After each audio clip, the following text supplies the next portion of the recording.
Assalamualaikum warahmatullahi wabarakatuh.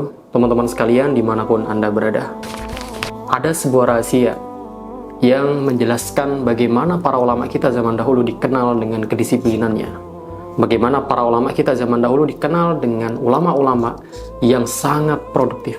Dan ternyata di antara salah satu sebab yang membuat para ulama kita begitu produktif pada zaman dahulu dalam menelurkan sebuah karya, karena mereka suka dengan membaca.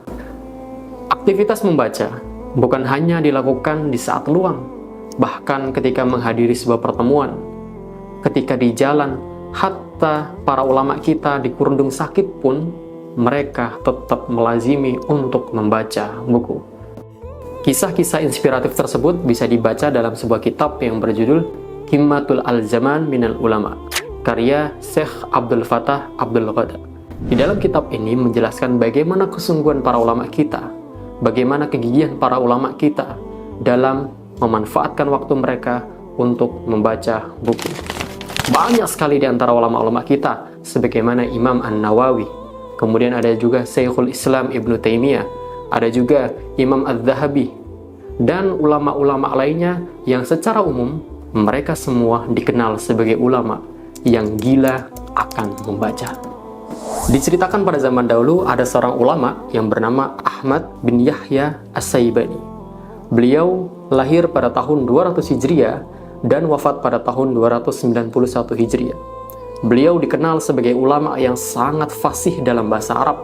Beliau dikenal sebagai ulama yang fasih akan ilmu balaghah, ilmu nahwu, dan ilmu-ilmu alat yang terkait dengan bahasa Arab.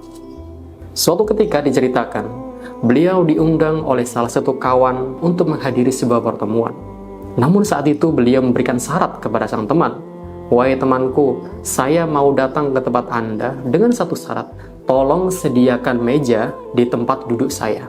Kemudian orang-orang bertanya, "Memangnya buat apa meja tersebut?" Maka sang syekh tersebut menjawab, "Saya tidak ingin waktu saya habis berlalu sia-sia tanpa membaca buku." Masya Allah. Begitulah kehidupan para ulama kita zaman dahulu. Mereka tak mau terlepas dari namanya budaya membaca. Bahkan dikisahkan pada akhir wafatnya beliau memiliki pendengaran yang agak kurang. Jadi ketika ada orang yang ngajak ngobrol ataupun ada suara-suara dari jarak jauh, beliau tidak terlalu mendengar dengan jelas. Beliau sambil jalan, kemudian baca buku, qadarullah wa masafa'al. Ada kendaraan, ya, kalau kendaraan zaman dulu unta ya, atau mungkin kuda, itu lari dengan kencang dari arah samping, dan akhirnya beliau tertabrak dan jatuh terpental hingga kepalanya terbentur. Akhirnya beliau pun mengalami pingsan, sakit sampai 2 hari, dan pada akhirnya beliau dikabarkan meninggal dunia setelah itu. Masya Allah. Kewafatan beliau dalam keadaan membaca.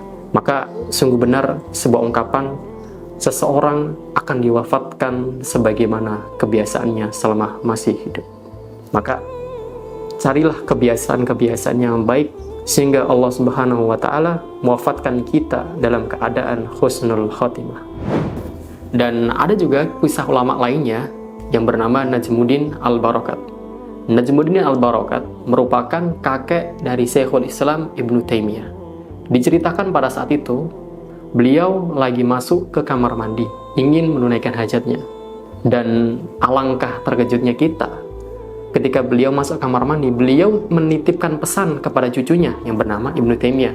"Wahai cucuku, tolong pegang buku ini, bacakan dengan keras-keras, sehingga aku tetap bisa mengambilkan faidah dan manfaat dari buku yang engkau baca." Masya Allah.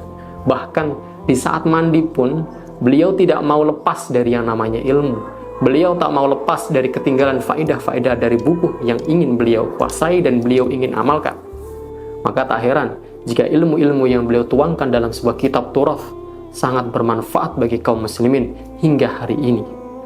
Dan ada sebuah pepatah yang mengatakan, "Faqidu asy-syai' la ya'tihi syai'un." Siapa yang tidak punya sesuatu, mana mungkin dia bisa memberikan sesuatu.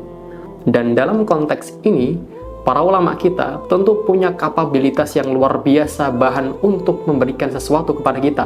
Yakni apa? Yakni ilmu. Mana mungkin para ulama-ulama kita bisa menelurkan begitu banyak karya-karya ilmiah, karya-karya ilmu yang bermanfaat bagi kita, kalau para ulama-ulama kita tidak memiliki kapabilitas ilmu, karena para ulama kita tidak suka membaca. Hal itu menjadikan pelajaran bagi kita semua bahwa ketika kita ingin menjadi orang yang hebat, kita ingin menjadi orang yang dikenal oleh orang lain, kita menjadi orang yang bermanfaat, maka bacalah bukumu. Jangan engkau anggap bahwa perkara membaca adalah hal-hal yang remeh. Wallahu a'lam bishawab. Semoga kisah ini menjadikan penyemangat bagi kita semua bahwa membaca adalah perkara besar. Membaca adalah perkara bagaimana kita akan menghadapi tantangan dunia. Demikian video pada kesempatan kali ini, semoga bermanfaat dan bisa diambil pelajarannya.